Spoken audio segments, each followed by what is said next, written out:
These past few months, I have been a real frugal Freddy because if you guys don't know, I'm attempting the Manga TBR challenge to read everything in my collection. And obviously, with every single manga volume I buy, that challenge just gets a little bit harder, so I've been trying to be more smart at my spending.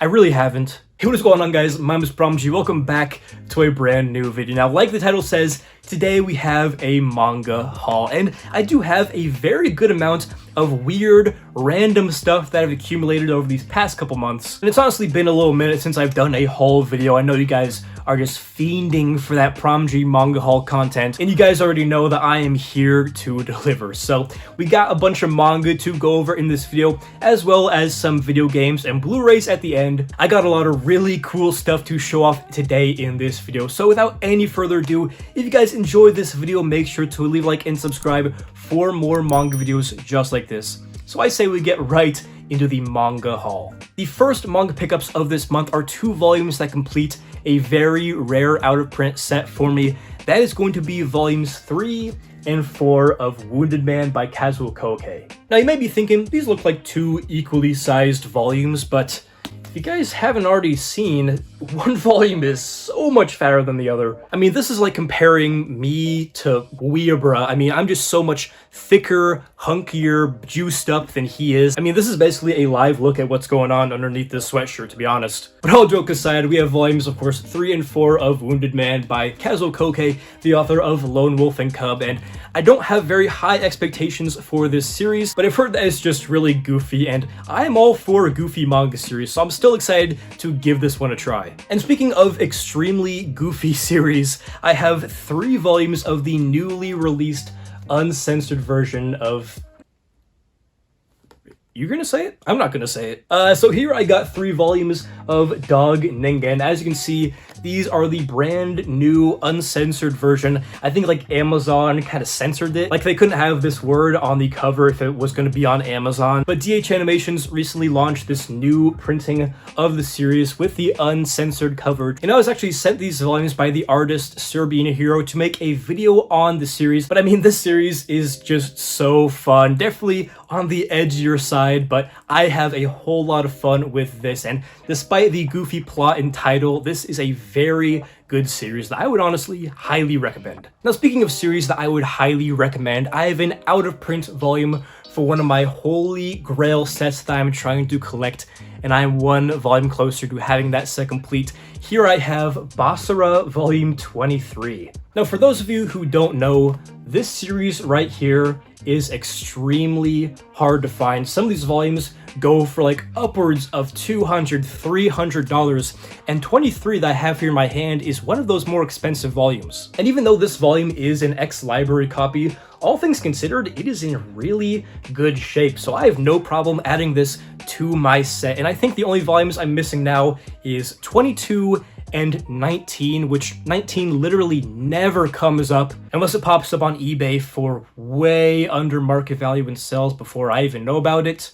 That can happen too. But besides just the rarity of this series, Basara is amazing. By far my favorite shoujo series that I have read so far. Super full of action, politics, great characters and writing. I mean, this series, I would give it like a 9 out of 10. It is exceptional. Next up here, we have another out-of-print manga volume that I have been looking for years. I mean, I have had such a hard time tracking down this volume for a reasonable price, at least one that I think is reasonable. But here we have Ashen Victor, the Motorball Diaries, a spin-off series that takes place in the Battle Angel Alita universe, one of my all-time favorite sci-fi stories. And Motorball, the topic of this kind of side story, is one of my favorite arcs in the entire series, so needless to say, I am super interested in this volume right here, and after reading it, this is a super fun side story. I mean, not only is it just chock full of really great artwork and action, but the story and characters really surprised me. I mean, for this tiny little volume side story, there is a lot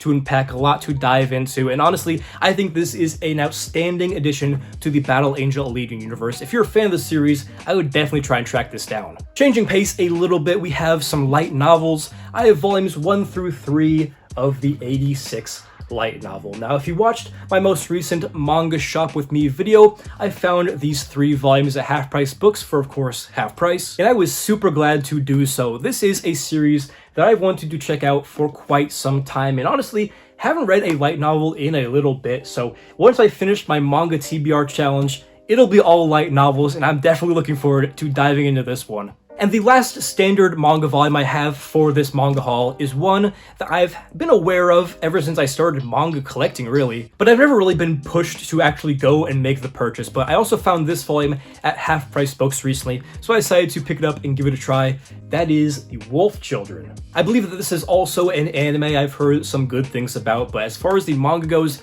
this is a beautiful yen press hardcover with a removable slipcover. Just love how this volume feels. It's so nice. It also looks like there are some color pages in this release, which is very cool. I don't think there are too many, but it's always a nice bonus when you open up a manga volume and it has some really nice color pages. But other than the fact that this manga has an anime, I don't know anything about this, so you'll have to let me know in the comments below if you've read this or watched the anime, which was the better way to experience this story, and what do you think of it? And the last manga pickup I have for today is not a manga volume, not a light novel, but rather a manga magazine. Here I have an issue of Pulp Manga Magazine. Now, if you guys don't know, Pulp is a manga line, I believe, from Viz Media from, decades ago. It's defunct now. And here I have an issue from July 2001 with the cover Dead or Alive, which is one of my favorite Takashi Miike movies. I just picked this up because I love the cover, and I want to get a couple more of these magazines with covers I really like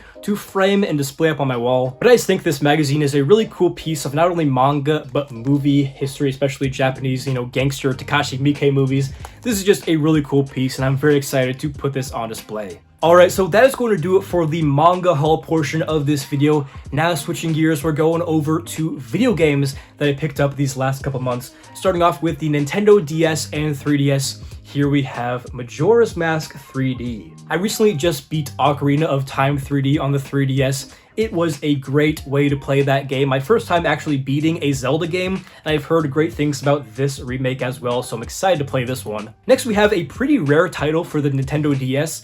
That is 2009's Moon. Now, I honestly don't know a whole lot about this game. I've seen some gameplay of it. It's a really short kind of space shooter game. I think that the graphics and frame rate look really good for the hardware, so I think this will be a pretty fun one as well. I mean, it better be for $80. Next, moving on to the Nintendo Wii, we only have one game, but it's a very highly regarded game. We have Super Mario Galaxy for the Wii. Now, I haven't played Super Mario Galaxy 1 to completion, but I found this for a great deal on Mercari, couldn't pass it up. Then moving on to the PlayStation 2, I have two games in today's haul. We have Midnight Club 2.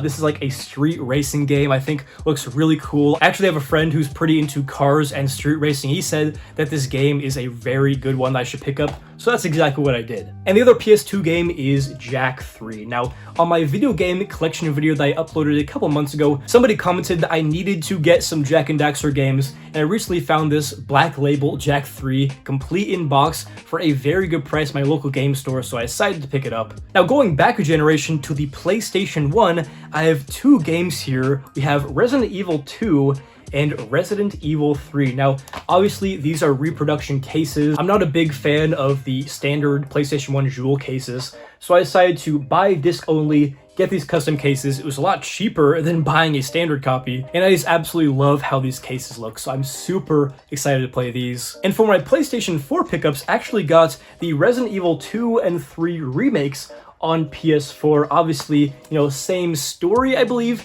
but with updated graphics and controls and mechanics. So I've heard great things, especially about Resident Evil 2, and that these remakes can actually be pretty scary. So I'm very excited to see what all the fuss is about with these two PlayStation 4 versions. And finally, I have a few Blu-ray pickups to show off in this haul video, starting off with F is for Fake, the Criterion Blu-ray, the Orson Welles kind of mockumentary. This one is one of my 5 out of 5 favorite movies ever, so I was very glad to find this for a great price on eBay. Next up, we have a horror double pack with House of a Thousand Corpses and Devil's Rejects by Rob Zombie.